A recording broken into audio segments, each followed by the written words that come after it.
नररूपिणो यमाश्रितो हि वक्रोऽपि चन्द्रः सर्वत्र वन्द्यते। बन्धवगुरुपदकञ्ज कृपा सिन्धु नररूप हरि महामोहतम पुंज जासु बचन रवि कर निकर जासु बचन रवि कर निकर। બધાને જય સિયારામ, પ્રણામ. રતિભાઈએ તો બધી બહુ ચોપાઈઓ ગાઈ લીધી અને પછી અડિયો દડિયો મારી પર કીધું, પણ રતિભાઈ હું એક વાલી વસ્તુ કહી દઉં કે સુંદરકાંડમાં સીતાને શાંતિ કીધા છે, સીતાને ભક્તિ કીધા છે અને સીતાને શક્તિ કીધા છે.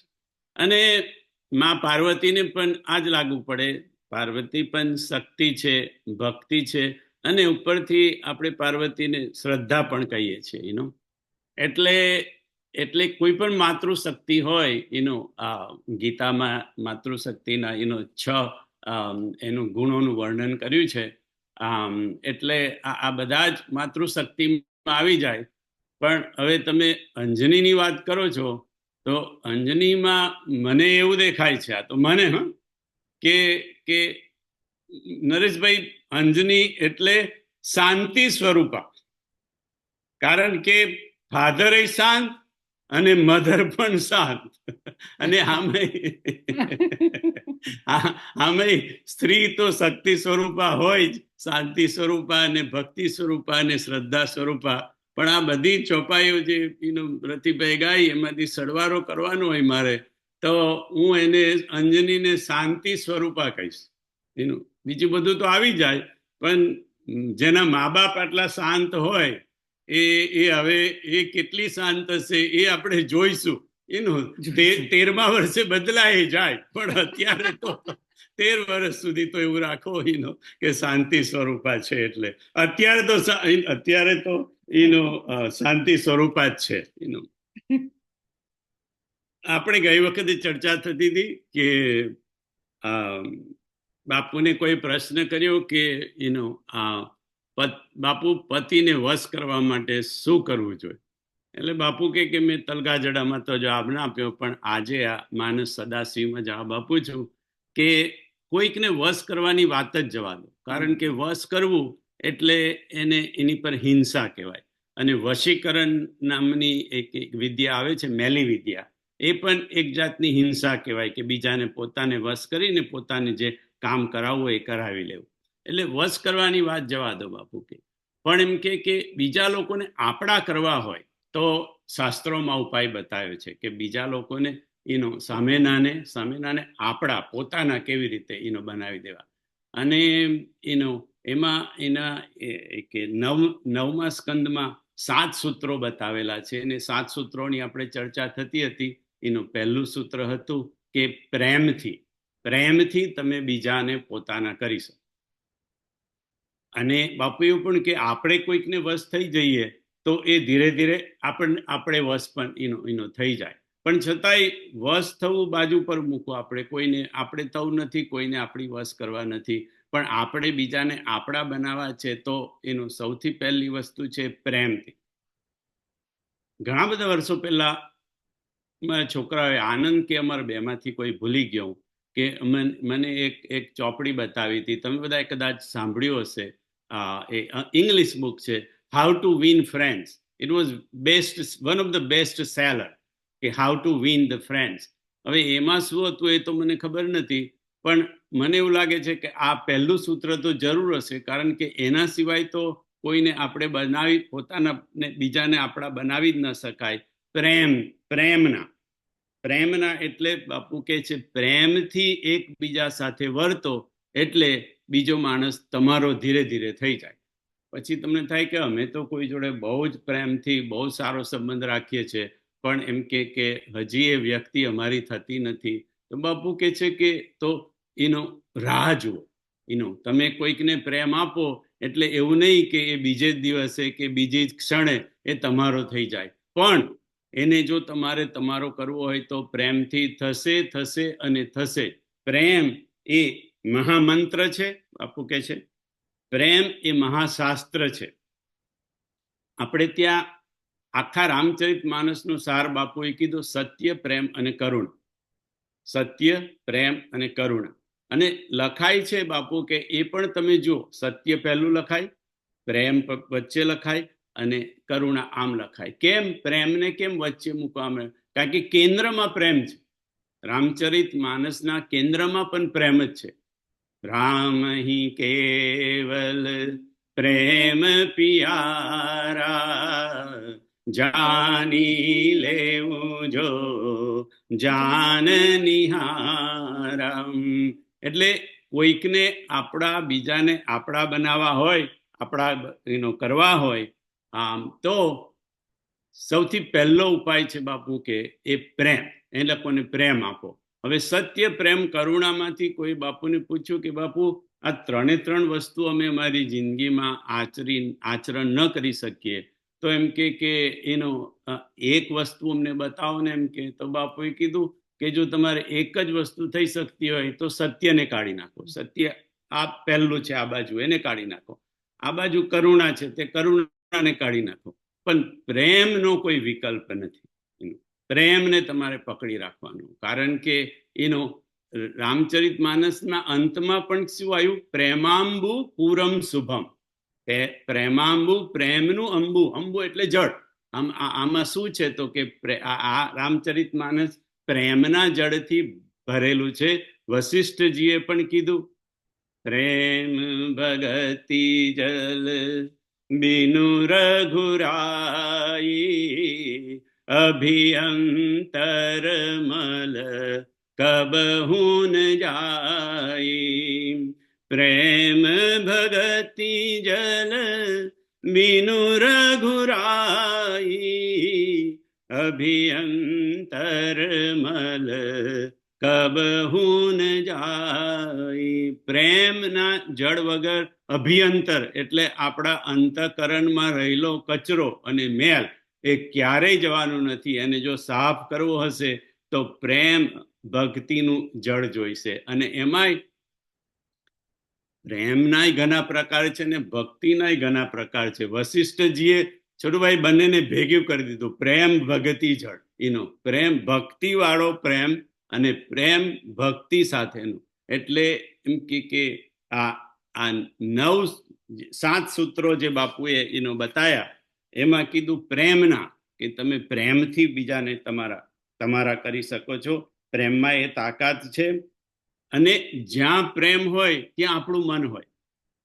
જેમાં પ્રેમ હોય, જ્યાં પ્રેમ હોય ત્યાં આપણું મન હોય. આપણું બાળકોમાં આપણું મન હોય, પ્રેમ હોય એટલે આપણું મન આપણા બાળકોમાં જ હોય.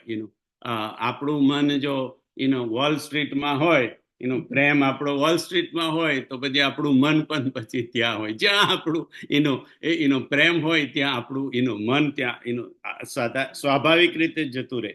તત્વ પ્રેમ કર મમરુ તોરા, જાનત પ્રિયા એક મનુ મોરા. સો મનુ સદા રહત તોહી પાહી, જાનુ પ્રીતિ રસ એતને હી માહી. પ્રીતિ રસ આટલો જ કહેવાય કે જ્યાં પ્રીતિ હોય ત્યાં તમારું મન હોય. એમ કે સીતા માતા રામજીને ના સંદેશમાં હનુમાનજી જોડે આ ચર્ચા થાય છે.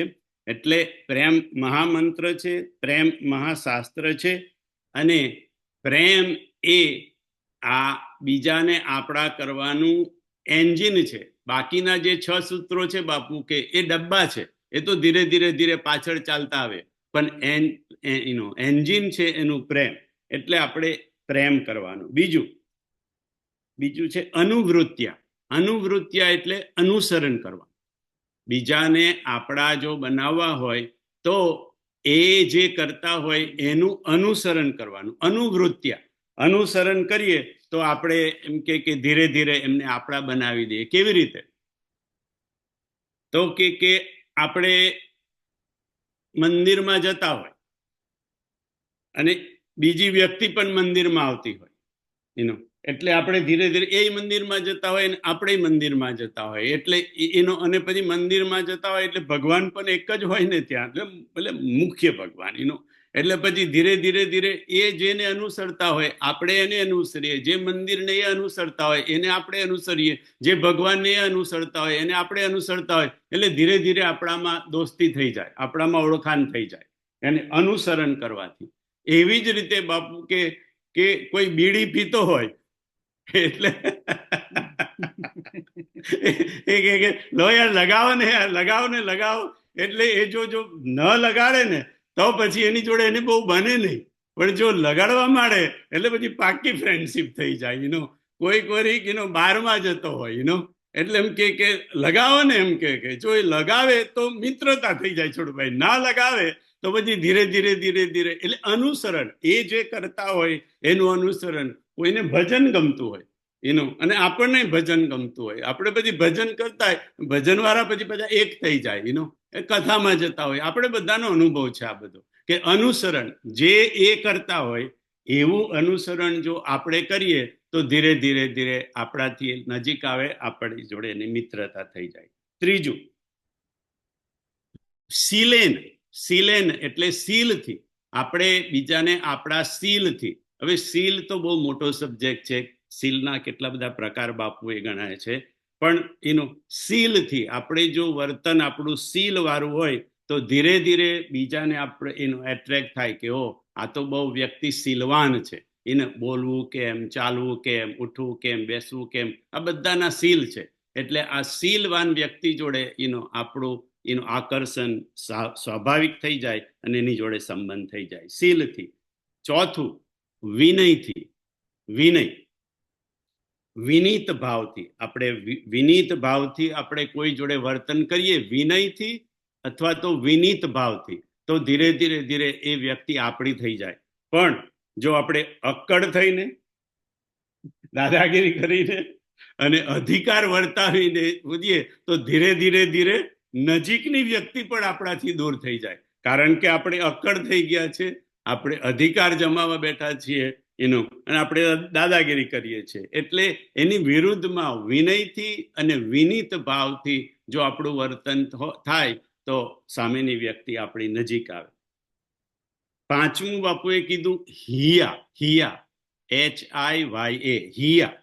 હિયાનો અર્થ થાય, હિયા એટલે લજ્જા ભર્યું જેનું વર્તન હોય એ વ્યક્તિ જોડે આપણું સ્વાભાવિક આકર્ષણ થાય, કારણ કે એ વ્યક્તિ થોડી સંકોચી છે, થોડી લજ્જાવાન છે. જેવી રીતે સીતા માતા ધનુષ્ય ભંગ વખતે, પ્રસંગ વખતે ત્યાં એમાં આવ્યા એ સમાજમાં, ત્યાં આગળ એની અંદર અને એ સભામાં, ત્યારે એમને જોવું હતું કે રામજી ક્યાં બેઠા છે, પણ હવે એમનો સ્વભાવ તો લજ્જાવાન એટલે સંકોચી સ્વભાવ, લજ્જાવાળો સ્વભાવ, એટલે એક ઉડતી નજર નાખીને રામ સામે જોઈ લીધું. ગુરુજન લાજ સમાજ બળ, ગુરુજન લાજ સમાજ બળ. ગુરુજન એટલે વડીલોની, અને ગુરુ પણ હતા, પણ ગુરુજનનો અહીંયા અર્થ છે વડીલ લોકો ત્યાં બેઠા છે, એની લાજ છે, સંકોચ છે, એટલે સીતા માતાને રામને જોવા છે, પણ ઉડતી નજર એક જોઈ લીધા, પણ જોઈ શકતા નથી. સખીઓ સામે જોયા કરે, પણ મનમાં રામ રમે છે. એ લજ્જા, આપણા લજ્જા સંકોચ ભર્યા વર્તનથી કોઈને આપણે આપણા કરી શકીએ. છઠ્ઠું સૂત્ર છે ધિયા. ધી એટલે બુદ્ધિ, સદબુદ્ધિ, પ્રજ્ઞા. આપણે કહીએ ને ભર્ગો દેવસ્ય ધીમહિ, એ ધીનો અર્થ થાય સદબુદ્ધિ, પ્રજ્ઞા. એટલે આપણા સદબુદ્ધિથી, આપણી સન્મતિથી, આપણી સારી પ્રજ્ઞાથી આપણે લોકોને, સદબુદ્ધિ હોય એટલે આપણા વિચાર પણ સદવિચાર હોય, એટલે સદબુદ્ધિથી, સદવિચારથી, ધીથી આપણે લોકોને આપણા કરી શકીએ. અને સાતમું અને છેલ્લું બાપુએ કીધું કે ભાવજ્ઞા, એકબીજા પર ભાવ રાખવાથી. આપણે નથી કહેતા માણસ તો ભાવનો ભૂખ્યો હોય, આપણે તો ભાવના ભૂખ્યા હોય. એટલે ભાવજ્ઞા, ભાવ રાખવાથી એકબીજા પર આપણે એકબીજાની આપણે નજીક આવી શકીએ. અને ભાવ રાખવામાં શું કરવાનું હોય, તો કે ભાવ રાખવામાં એકબીજાની પસંદગીની ખબર હોવી, કે ભાઈ સામેની વ્યક્તિને શું જોઈએ છે. એ પતિ પત્ની હોય, મિત્ર હોય, અથવા તો કોઈ આપણો અતિથિ હોય, એનો કોઈ સમાજનો હોય, કે ભાઈ એને શું ગમે છે, એને જે ગમતું હોય એનું. જો તુમકો हो पसंद वही बात करेंगे, तुम दिन को अगर रात कहो रात कहेंगे, जो तुमको. હવે તમે વિચાર કરો, જો આ થિયેટરમાંથી જો આપણા ઘરમાં આવી જાય તો પછી કોઈને કઈ તકલીફ પડે? જો તુમકો હો પસંદ એટલે ભાવજ્ઞા, ભાવથી એમ કે પિયહિય કીસિય જાન નિહારી, મની મુદરી મન મુદિત ઉતારી. પિયહિય કીસિય જાન નિહારી, મની મુદરી મન મુદિત ઉતારી. રામજીએ કહેવું પણ નથી પડ્યું, રામજીએ સીતા સામે જોવું પણ નથી પડ્યું, પણ સીતાજી રામનો ભાવ સમજી ગયા. એનો હવે આથી આગળ છોડવા, એની ચર્ચા વધારે થાય નહીં, આટલી જ થાય ચર્ચા કે પિયહિય કીસિય જાન નિહારી, મની મુદરી મન મુદિત ઉતારી. અને સીતા માતાએ એ મુદ્રિકા આપી દીધી અને કે લો આ તમે કેવટને આપી દો. અને કેવટ તો કેવટ હતો, કેવટ કીધું નાથ, રતિભાઈની ચોપાઈ યાદ આવશે, નાથ આજુ મેં કાહન પાવા, મીટે દોષ દુઃખ દારિદ દાવા. એટલે કેવટને તો કઈ જોઈતું નતું, એને તો ખાલી ભક્તિ જોઈતી હતી, અને ભગવાને એનો ભક્તિનું વરદાન આપીને વિદાય કર્યો. એટલે ભાવજ્ઞા, સામેનાનો ભાવ જોઈ અને એના ભાવ પ્રમાણે એની સેવા કરવાની, અથવા તો આપણાથી જે કંઈ થાય એ કરીએ તો એનાથી એ વ્યક્તિ આપણી પાછળ આવે. એટલે પ્રેમના અનુવૃત્યા શીલેન વિનયેન હિયા ધિયા અને ભાવજ્ઞા, આ 7 વસ્તુથી આપણે બીજાને આપણા કરી શકીએ. અને બાપુ કે કદાચ 7 આપણામાં ન આવે તો કાંઈ વાંધો નહીં, ખાલી પહેલું પકડી રાખજો, પ્રેમ. બધાને જેટલો આપણાથી અપાય. અને બાપુ કે પ્રેમનું એવું છે કે જેટલો આપણે આપીએ એટલો આપણા અંતઃકરણમાં વધે. પ્રેમ જેટલો આપણે બીજાને આપીએ એટલો આપણા અંતઃકરણમાં એનો વધે. એટલે એમ કે બીજો બધા સૂત્રો ન પકડાય તો કઈ વાંધો નહીં, એક ખાલી પ્રેમનું સૂત્ર પકડી રાખજો, કારણ કે પ્રેમ એન્જિન છે. બાપુને કોઈકે સવાલ કર્યો કે બાપુ આપણા ફેમિલીમાં, પરિવારમાં બધી વસ્તુઓ એ બ્લડ અને જીન દ્વારા આવે? આપણા પરિવારમાં બધી વસ્તુ, જે બધા ગુણ હોય બધા એ બ્લડ અને જીન દ્વારા આવે કે એમાં કંઈક બીજું હોય? તો બાપુ કીધું કે પરિવારમાં બ્લડ, લોહી, અને જેને આપણે કહીએ કે લોહી ને જીન, એની પર અમુક વસ્તુ આધારિત હોય, બ્લડ પર અને જીન પર અમુક. જેમ બ્લડ ગ્રુપ બધાનું સરખું હોય, એનું જીનમાં અમુક વસ્તુ હોય. ઘણી વાર નથી કે મા બાપને નક્કી કરવા હોય તો જીનનું સ્ટડી કરે તો ખબર પડે કે ભાઈ આ કોનું બાળક છે એનું. એટલે જીન અને બ્લડ અમુક વસ્તુ કહી શકે, પણ બધી જ વસ્તુ બ્લડ અને જીન પર આધારિત નથી. અને એનો સૌથી મોટો ઘણી બધી વસ્તુ તો આપણા ગ્રહો, સૂર્ય અને ચંદ્ર, આ બધાની અસર આપણા પર થતી હોય છે. ગ્રહોની અસર, સૂર્યની અસર, ચંદ્રની, નક્ષત્રોની અસર, આ બધી અસર આપણા પર થતી હોય છે. અને સૌથી વધારે તો આપણું જે અંતકરણ જે હોય છે, આપણે એકવાર ચર્ચા થઈ હતી, મન, બુદ્ધિ, ચિત્ત અને અહંકાર, જેનાથી આપણું અંતકરણ બને. એ અંતકરણ એની અંદર આપણો સ્વભાવ હોય છે, અને એ સ્વભાવ બધા પોતપોતાનો લઈને આવે. એક જ પરિવારમાં જુદા જુદા બાળકો હોય, એક પિતા કે વિપુલ કુમારા, હોહી પૃથક ગુણ શીલ આચારા. હોહી પૃથક ગુણશીલ, જુદા જુદા ગુણ જુદા હોય, શીલ જુદા હોય, ને આચાર પણ જુદા હોય. કેમ? લોહી જ એક હોય, જીન્સ એક હોય. તો બાબુ કે છે કે કારણ કે લોહી ને જીન્સ બરાબર છે, એની એક જગ્યા છે, પણ બધી વસ્તુ ના આવે. એમ કે અમુક વસ્તુ બધી એમ કે માણસ પોતાના સ્વભાવનો લઈને આવે. એટલે એક જ પરિવારમાં જુદા જુદા બાળકો હોય, પણ બધાનું વર્તન, બધાનું શીલ અને બધાના ગુણ એ જુદા જુદા હોય. કારણ કે આપણો જે સ્વભાવ છે એ તો યુગો યુગોથી જન્મો જન્મારાથી આપણી જોડે આવતો છે. એટલે દરેક જીવનો એ સ્વભાવ પોતપોતાનો સ્વભાવ લઈને આવ્યા હોય. હવે લોહીની અસર કરે, જીનની અસર કરે, મા બાપની પણ થોડી અસર થાય. બાપુએ કીધું કે બધાની આંખ મામાંથી આવે. બધાની તો ખબર નથી, મારી તો મને ખબર જ છે કે લીલાબામાંથી આવી છે.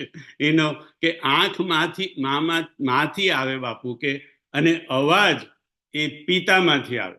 છોટુભાઈ, નરેશભાઈ, આપણે કથામાં જોઈએ તો ઘણી વાર એવું ના લાગે કે નિલેશભાઈ બોલતા હોય તો ગુણવંતભાઈ બોલે છે, કારણ કે અવાજ એમ કે બાપુ કે બાપ પાસેથી આવે, અને આંખ મા પાસેથી. પછી બાપુએ તો આખું લિસ્ટ આપ્યું હતું કે મજ્જા, મસલ્સ કોની પાસેથી આવે, અસ્થિ કોની પાસેથી આવે, એ આખું લિસ્ટ એક કથામાં કર્યું હતું. પણ એનો કહેવાનો મતલબ કે એ બધું ભલે બ્લડ અને જીન્સ પર આધારિત હોય, પણ સ્વભાવ તો બધાને પોતપોતાનો અલગ હોય. અને એટલા માટે એક જ ઘરની અંદર રહેતા જુદા જુદા બાળકો, એક પિતા કે વિપુલ કુમારા, હોહી પૃથક ગુણ શીલ આચારમ.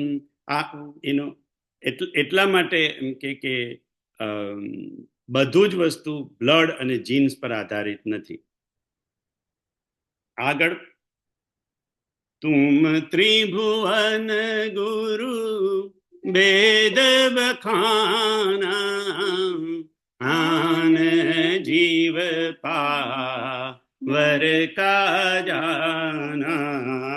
તુમ ત્રિભુવન ગુરુ વેદ બખાના, આન જીવ પાવર કા જાનમ. પાર્વતીજી શિવજીને કે છે, તુમ ત્રિભુવન ગુરુ, તમે ત્રિભુવનના ગુરુ છો.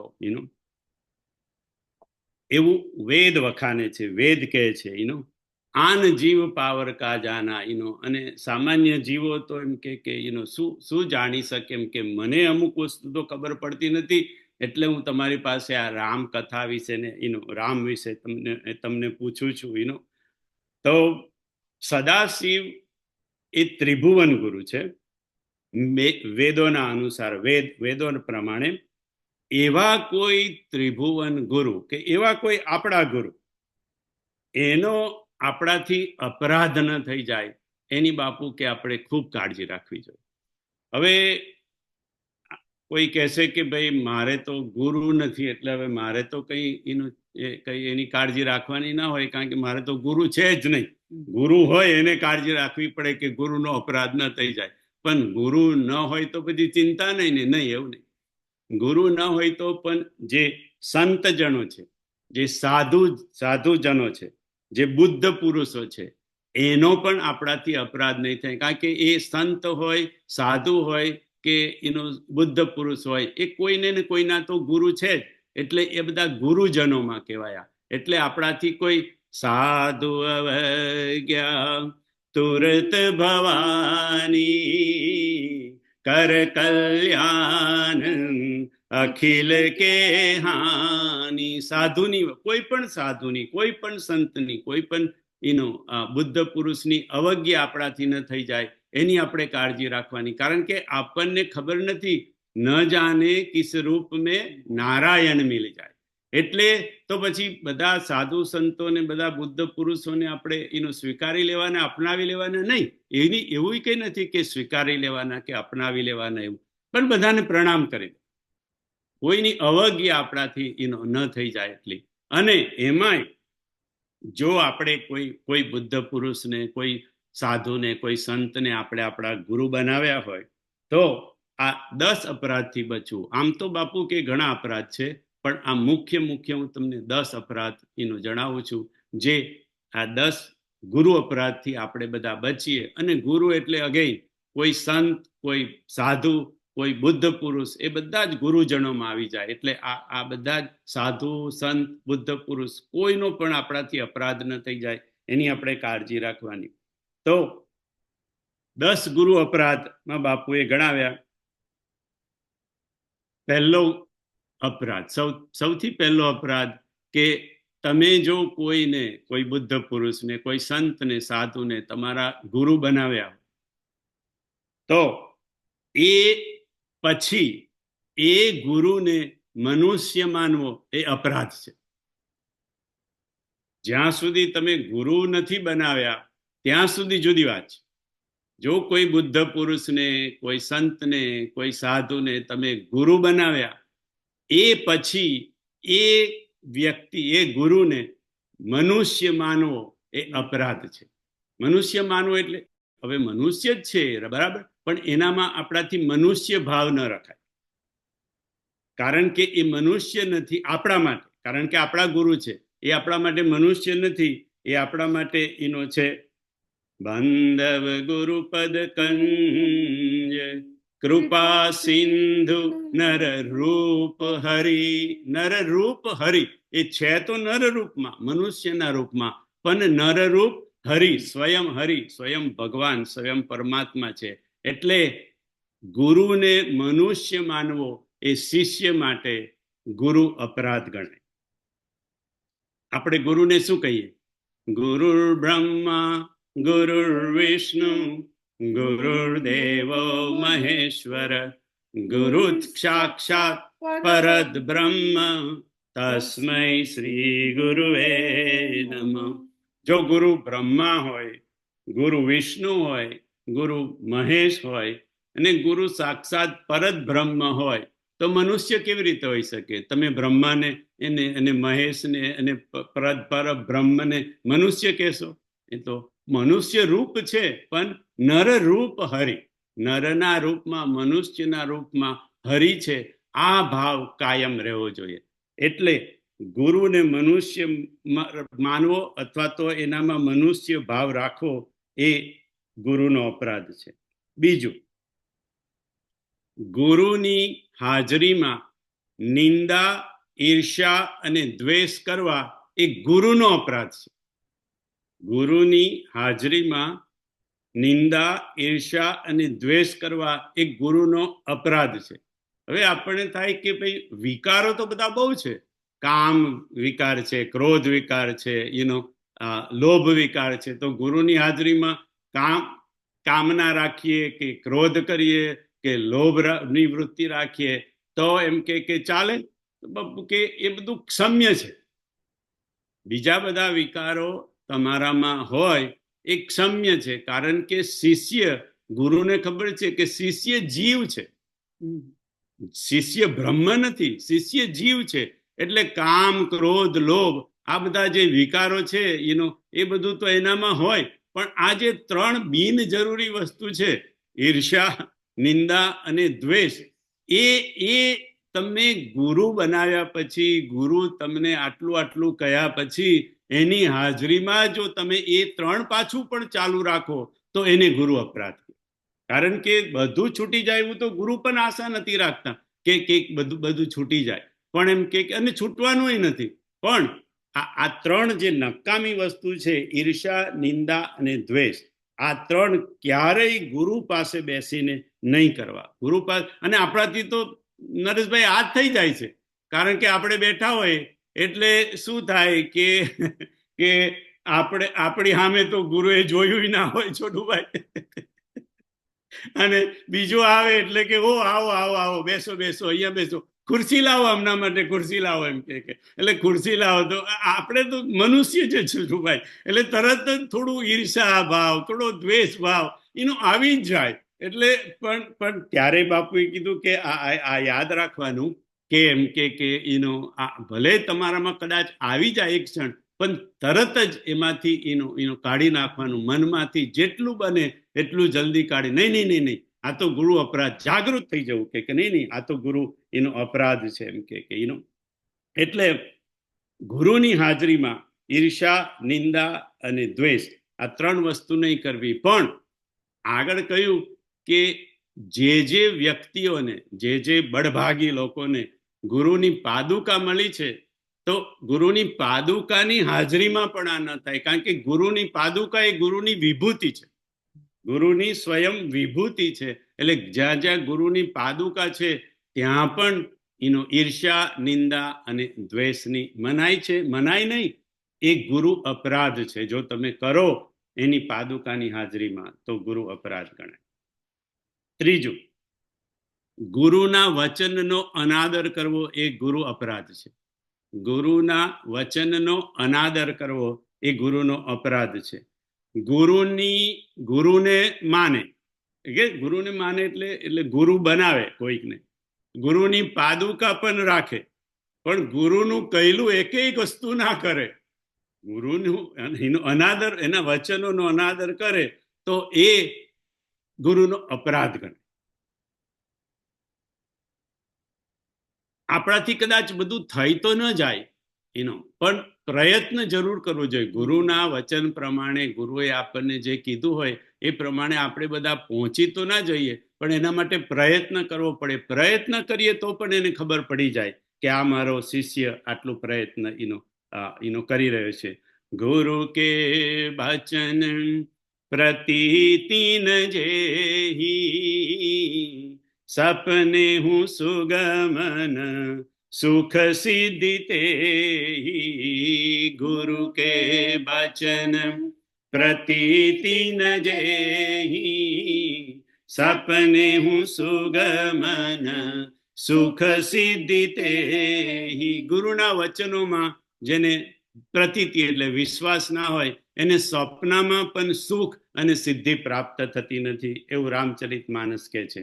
અને આગળ, આજ્ઞા સમનસુ સાહિબ સેવા, સો પ્રસાદ જન પાવે દેવા. આજ્ઞા સમનસુ સાહિબ સેવા, ગુરુના આજ્ઞા પ્રમાણે, ગુરુના વચન પ્રમાણે, ગુરુએ આપણને કોઈ વચન કીધું તો એની આજ્ઞા પ્રમાણે, એના જેવી બીજું કોઈ એમ કે સાહેબની સેવા નથી.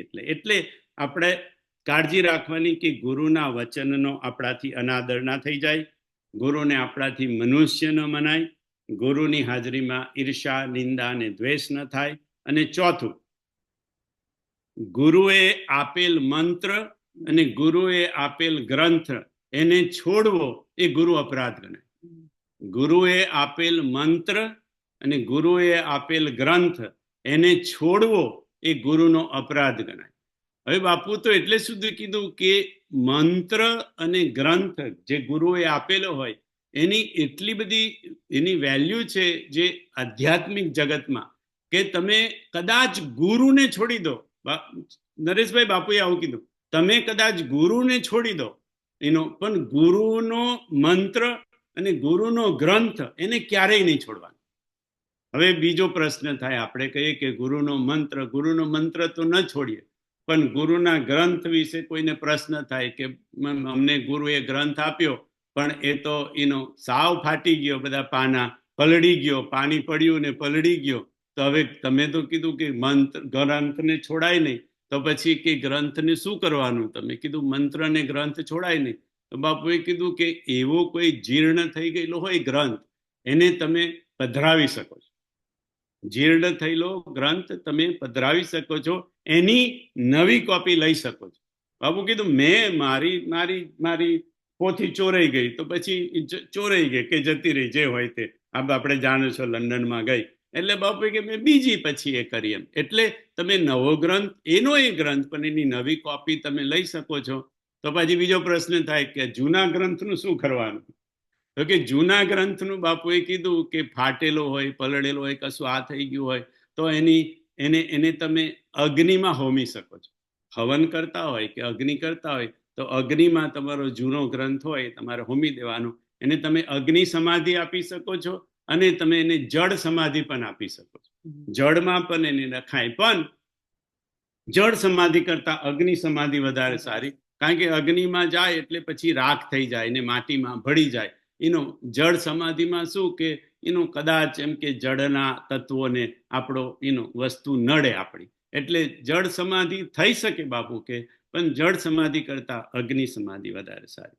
તો ચોથું, ગુરુએ આપેલો મંત્ર અને ગુરુએ આપેલો ગ્રંથ એને છોડવો એ ગુરુ અપરાધ છે. પાંચમું, ગુરુને સાધન બનાવવા એ ગુરુનો અપરાધ છે. ગુરુને સાધન બનાવવા, ગુરુ સાધન નથી બાપુ કે ગુરુ સાધ્ય છે. ગુરુને સાધ્ય, ગુરુને આપણે ક્યારેક સાધન કેમ? કારણ કે આપણે આપણું કામ કરાવી લેવું છે, એટલે આપણે ગુરુને સાધન, અમે તો ફલાના એના ગુરુના શિષ્ય છીએ, એટલે એનું નામ લઈ અને આપણે આપણું કામ કરાવી લેવું છે. એટલે તમે એવું બાપુ કેવું, એને તમે ગુરુને સાધન બનાવ્યા કહેવાય. એટલે એમ કે એનું કઈ કામ કરાવવું હોય, તમારો કોઈ સ્વાર્થ હોય, એ સ્વાર્થની પૂર્તિ કરવી હોય તો એમાં તમે ઘણીવાર ગુરુનું નામ લઈને કરી દેતા હોય છે. એવી રીતે ગુરુને તમારી સ્વાર્થ પૂર્તિનું સાધન બનાવવું એ ગુરુનો અપરાધ છે. ગુરુ સાધ્ય છે, ગુરુ સાધન નથી. છઠ્ઠું, ગુરુ આગળ જુઠ્ઠું બોલવું એ ગુરુ અપરાધ છે. ગુરુ આગળ જુઠ્ઠું બોલવું. હવે તમે તો કહેશો કે ભાઈ અમે તો ક્યાં ગુરુ આગળ જુઠ્ઠું બોલીએ છીએ, પણ બાપુ કે ગુરુ આગળ છુપાવવું, ગુરુ આગળ અથવા તો ગુરુથી કોઈ વસ્તુ છુપાવવી એ પણ ગુરુનો અપરાધ છે. ગુરુ સામે જુઠ્ઠું તો બોલાય જ નહીં, પણ ગુરુ આગળ છુપાવવું કઈ, મોહી કપટ છલ છિદ્રન ભાવ, ગુરુ આગળ છળ કપટ કરવું, ગુરુ આગળ જૂઠું બોલવું, ગુરુ આગળ ખોટું બોલવું. ખોટું બોલવું એટલે ગુરુને ખોટી માહિતી આપવી. બાપુ કે ઘણી વાર શું હોય કે એટલે કે બાપુ મારા ઘરે પધરામણીમાં ચાલો ને, ગુરુ એ કે મારે ત્યાં પધરામણીમાં ચાલો ને, તો કે હા, એમ કે ક્યાં છે તમારું ઘર? એમ કે આ રહ્યું અહીંયા બાપુ 1 માઇલમાં છે. બાપુ કે 15-20 માઇલ દૂર હોય અને એમ કે ખોટું બોલું. હા, તમારો ભાવ બરાબર છે એમ કે, પણ છતાંય તમારો સારો ભાવ હોવા છતાંય તમે બોલ્યા તો સહારો તો તમે જૂઠાનો લીધો છે, એનો ખોટાનો લીધો છે. એટલે એને ખોટી માહિતી આપી કે ખોટું બોલવું એ ગુરુનો અપરાધ છે. સાતમું, ગુરુ સાથે કુભાવ રાખવો એ ગુરુનો અપરાધ છે. હવે આપણે થાય કે આપણે ગુરુ સાથે તો ક્યાં કુભાવ રાખીએ, રાઈટ? આપણે બધાને એવું વિચાર આવે કે ગુરુ સાથે આપણે કયો કુભાવ રાખીએ, પણ મેં હમણાં જે આગળ વાત કરી ને, ઈર્ષા, નિંદા અને દ્વેષની, એને ગુરુનો કુભાવ કહેવાય. કારણ કે તમને ગુરુએ બોલાવ્યા નહીં કે તમારી જોડે સ્માઇલ ના આપ્યું, અને બીજાને બોલાવ્યા અને બીજાને સ્માઇલ આપ્યું, બીજાને ખુરશી આપીને આવો કીધું, અને તમને એટલે એ વખતે તમારા હૃદયમાં જે ભાવ નીકળ્યો એ ભલે નીકળ્યો ઈર્ષા, દ્વેષ ને નિંદાના રૂપમાં, પણ એને કહેવાય કુભાવ કહેવાય. કે એટલે ગુરુ સાથે કુભાવ રાખવો એનો. ગુરુ જો આપણી, ઘણીવાર બીજો કુભાવ કેવો હોય કે ગુરુ જો આપણી ઈચ્છા પ્રમાણે ના કરે ને તો આપણા મનમાં કંઈક સળવળાટ થાય. એ જે સળવળાટ થાય ને એ કુભાવ કહેવાય બાપુ. કે ગુરુ આપણી ઈચ્છા પ્રમાણે કરે તો આપણે ખુશ થઈ જઈએ, પણ આપણી ઈચ્છા પ્રમાણે ના કરે અને એ જ વખતે બીજો કોઈ આવીને ઈચ્છા કરે અને એની ઈચ્છા પૂરી કરે એટલે આપણને અંદરથી સળવળાટ થાય, એ કુભાવ આપણા અંદર પેદા થાય.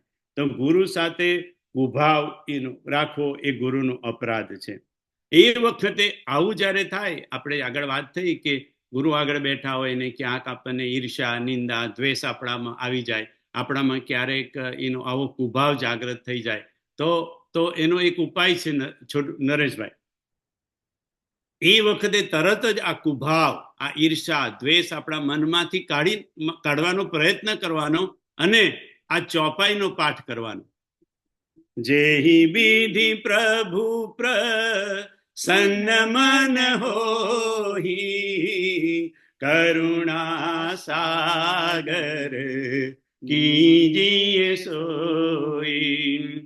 જેહી વિધિ પ્રભુ પ્રસન્ન મન હોઈ, કરુણા સાગર कीजिए सोई, करुणा सागर कीजिए सोई. જ્યાં સુધી આપણામાંથી કુભાવ, ઈર્ષા, નિંદા, દ્વેષ ના જતો રહે ત્યાં સુધી આ ચોપાઈ ગાવાનું ચાલુ રાખવાનું કે જેહી વિધિ પ્રભુ, તમે જે રીતે પ્રસન્ન, તમારે જેને બોલાવવા હોય, તમારે જેની સામે હસવું હોય, તમારે જેને ખુરશી આપવી હોય, એ બધી તમને છૂટ છે. જેહી વિધિ પ્રભુ પ્રસન્ન મન હોય, કરુણા સાગર કીજીએ સોઈ. તમે કરુણાના સાગર છો. આ એક બહુ સરસ ઉપાય છે, કારણ કે આપણે તો જીવ છીએ. એટલે હવે આવું તો રતિભાઈ, આવો વિચાર તો આપણામાં આવી જ જાય. એનું આપણે ઈચ્છા ના હોય તોય આવી જાય, ના હોય આપણી નક્કી કરી ગયા હોય કે આજે તો આવો કોઈ કુભાવ રાખવો નથી કે, પણ આવી જાય એટલે તરત જ આ ચોપાઈ ગાવાની. બસ જેહી વિધિ પ્રભુ પ્રસન્ન મન હોઈ, કરુણા સાગર कीजिए सोई, करुणा सागर कीजिए सोई. તો 7 ગુરુ અપરાધની ચર્ચા થઈ. બાકીના 3 ગુરુ અપરાધ અને બીજા બાપુએ કીધા શિષ્ય અપરાધ. ગુરુ દ્વારા થતા 10 શિષ્ય અપરાધ છે. એટલે ગુરુ તો કોઈ દિવસે શિષ્ય અપરાધ કરે નહીં, પણ બાપુ કે આ કહેવાતા જે તથાકથિત ગુરુ કહેવાય ને, કે દેખાતા હોય ગુરુ જેવા પણ અસલી ગુરુ ના હોય, એને તથાકથિત ગુરુ કહેવાય. બની બેઠેલા ગુરુ. એ બની બેઠેલા ગુરુઓ દ્વારા 10 શિષ્યોના અપરાધ, એની પણ બાપુએ એનો ચર્ચા કરી છે.